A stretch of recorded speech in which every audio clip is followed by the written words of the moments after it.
Assalamualaikum warahmatullahi wabarakatuh. Saya Sipa Nurajijah, saya dari P2 Manajemen dengan NIM 10121898 akan mempresentasikan tentang pendidikan agama 6. 1. Di sini saya akan membahas tentang kematian, tahrib Ramadan, keutamaan sedikit angan-angan. Yang keempat ada dahsyatnya sakaratul maut. Yang kelima wafatnya Rasulullah dan Khulafaur Rasyidin. Nah, ketahuilah sesungguhnya orang yang tenggelam dalam urusan duniawi yang penuh dengan tipu daya dan menyintai kesenangan-kesenangannya, pasti batinnya atau hatinya akan lalai dari mengingat kematian. Akibatnya, jika diingatkan tentang kematian, ia justru tidak suka dan membencinya.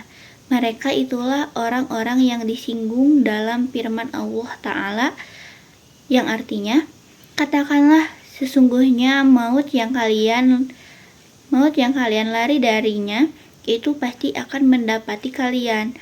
Lalu, kalian semua akan dikembalikan kepada yang maha mengetahui segala yang gaib dan yang nyata.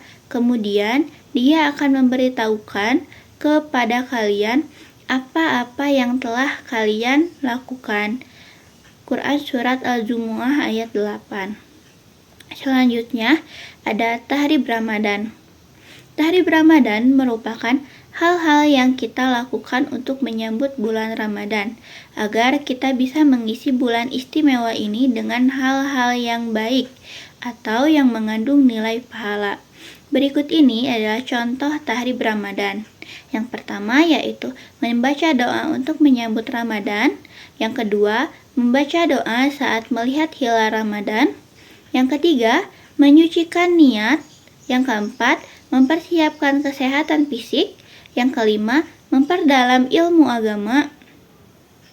Yang keenam, melatih diri dengan puasa sunnah. Selanjutnya yaitu ada syarat wajib saum.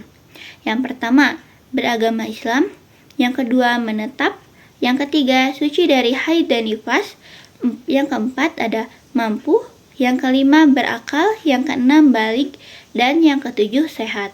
Keutamaan sedikit angan-angan, yaitu angan-angan merupakan sebuah keinginan sesuatu yang terjadi di masa depan yang keinginan tersebut tidak didasari oleh keyakinan yang kuat bahwa hal tersebut akan terjadi di saat bersamaan. Juga tidak ada kuasa atau kendali dalam mewujudkan hal tersebut. Sikap yang benar yaitu persedikit angan-angan dalam urusan dunia, lebih banyak fokus dan perhatian pada urusan akhirat. Rasulullah Shallallahu Alaihi Wasallam bersabda kepada Abdullah bin Umar, yang artinya, jika kamu sedang berada di pagi hari, janganlah kamu berbicara kepada dirimu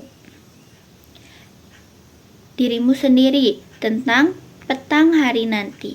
Jika kamu sedang berada di petang hari, janganlah kamu berbicara kepada dirimu sendiri tentang pagi hari.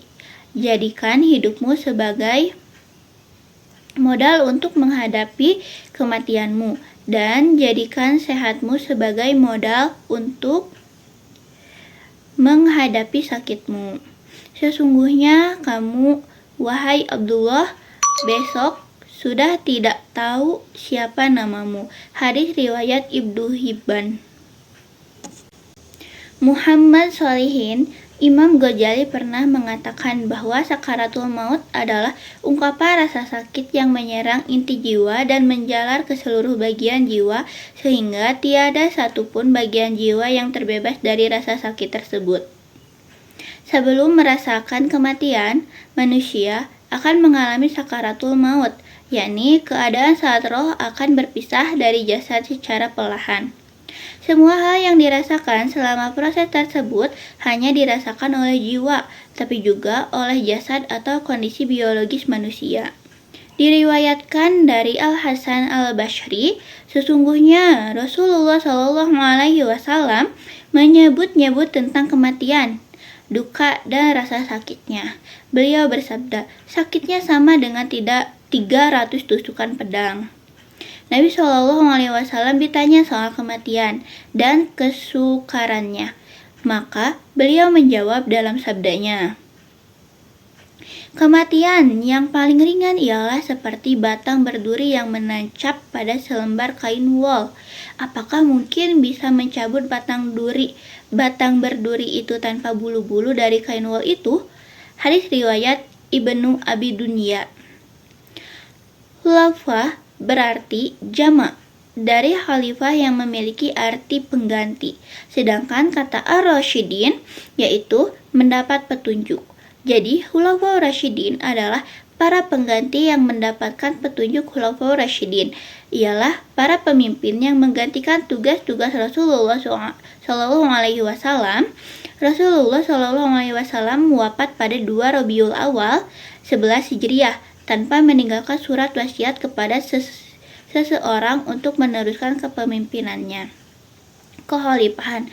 Oleh karena itu, mereka menghendaki agar Abu Bakar memimpin urusan keduniaan, yakni kekhalifahan.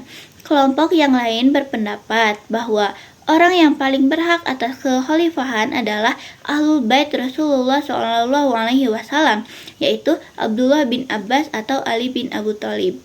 Sekian presentasi pendidikan agama Islam 6 dari Syifa Nur Ajijah. Mohon maaf bila banyak kesalahan, karena saya masih belajar. Wassalamualaikum warahmatullahi wabarakatuh.